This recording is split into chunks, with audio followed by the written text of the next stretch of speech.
Good morning, students. Our today's topic is properties of factor and multiples. As we have already discussed about the factors and multiples, now we are going to discuss about their properties. First is properties of multiples. First property is every number is multiple of itself. When we multiply 9 by 1, we get 9. So we can say 9 is multiple of 9. The next is every number is multiple of 1. When we multiply 1 by 8, we get 8. So 8 is multiple of 1. If I multiply here 1 by 5, then I get 5. And we can say 5 is multiple of 1. The next is every multiple is either greater than or equal to the given number. Means the number which we get is always greater than the given number or equal to the given number. Let us see here. We have to find the multiple of 12.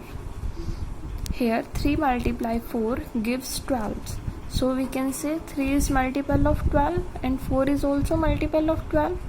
And you can see 12 is always greater than 3 and 12 is always greater than 4. When we find the multiple of 15 multiply 1, we get 15, and 15 is multiple of 15, where 15 is equal to 15. So we can say this. A number has uncountable number of multiples. There are multiples which are uncountables. Like we have to find the multiple of 3. It becomes 3, 6, 9, 12, 15, 18, 21 and so on. We can't count the whole multiples, so these are uncountables. Now the next is properties of factors. One is factor of every number. When we divide 7 by 1, we get quotient is 7 and remainder is 0. So we can say 1 is factor of 7. And similar way 1 is factor of 5. So 1 is factor of every number. The next is every non-zero number is factor of itself. Means when we divide a number by itself, we get 1. So that number is always factor of itself. You can see here the example. Every factor has a number either equal or less than that of the given number. Means, see here example, we have to find the factor of 28. That is 4 multiply 7 is 28. When we divide 4 and 7 by 28, we get the remainder is 0. And we can say 4 and 7 are factors of 28. And you can see here 4 is always less than 28 and 7 is always less than 28. So we can say that the factor which we get is always less than the given number. Next is a number has countable number of factors. Example, we have to find the factors of 21. These are 1, 3, 7 and 21. And these are 4 factors of 21. So we can say that the factors of any number are always countable. The next is a factor divides the given number, leaving remainder as 0. This is very possible. Whenever we have to find the factor, firstly we can check it gets remainder 0 or not. So we can say this: a factor divides the given number, leaving the remainder as 0. Whenever we divide 56 by 7, it gives 0 remainder. We can say that 7 is factor of 56. The next is perfect number. What do you understand by the perfect number? A given number is perfect number if sum of all of its factor is equal to the 2 times of the given number. Example, we have to check 6 is a perfect number or not. 6 is a perfect number or not. Firstly, we have to find the factors of 6. What are the factors of 6? These are 1, 2, 3 and 6.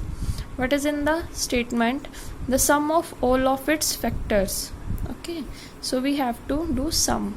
1 plus 2 plus 3 plus 6, it gives 12. And we know that when we multiply 2 by 6 we get 12.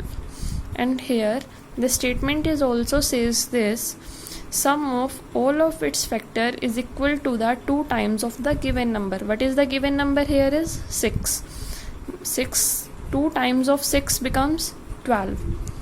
Okay, and 12 is also the sum of the factors. So these two are equal, so we can say that 6 is a perfect number.